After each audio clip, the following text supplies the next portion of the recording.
সর্বপ্রথমেই জানাই তোমাদের হোলির অনেক অনেক শুভেচ্ছা। তো দেখো আমরা রং খেলতে শুরু করে দিয়েছি। জানোই বছরে একবার রং না খেললে হয়, আর পাশে আমার ননদের বাড়ি, না গেলেও হয় না।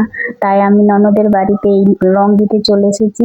তো আমার ননদ রং পছন্দ করে না, অথচ বললাম যে অল্প দিব অল্প দিব বলে বেশি দিয়ে ফেলেছি। তবে হ্যাঁ, মাথায় দেয়নি, পছন্দ করে না তাই। তারপরে ওখান থেকে এসে এই আমার আশেপাশের লোকেরও বাস খেলাধুলা চালু হয়ে গেল। তাই মাথা ঝাড়ছিলামই। তো আমার আর একটা বন্ধুর মতোই ফ্রেন্ডলি, তো যাই হোক আমাকে আরও দিলাম যে দাও, আজকের দিন তো অসুবিধা নেই, দাও যত পারো। তো যাই হোক এই রং খেলা হয়ে গেল, কি ভূতনির মতো লাগছে। তারপরে দেখো আমার ছেলে কিন্তু মাছ মাংস, যাই হোক মাংস হোলির দিনে সবাই খায়, কিন্তু আমার ছেলে পছন্দ করে না। তো আগে থেকে বলে রেখেছিল যে আমার জন্য অন্য কিছু বানাবা।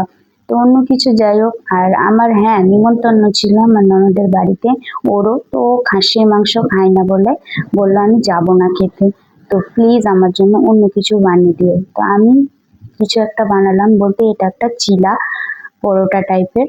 তো ওটাই বানাচ্ছিলাম।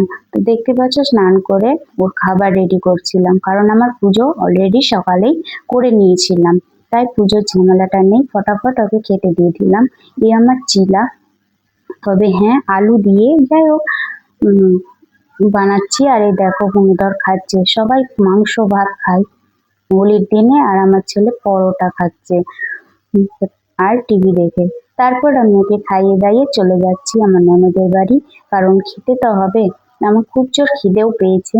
এই চলে আসলাম, খেতেও বসে গেলাম মাংস ভাত।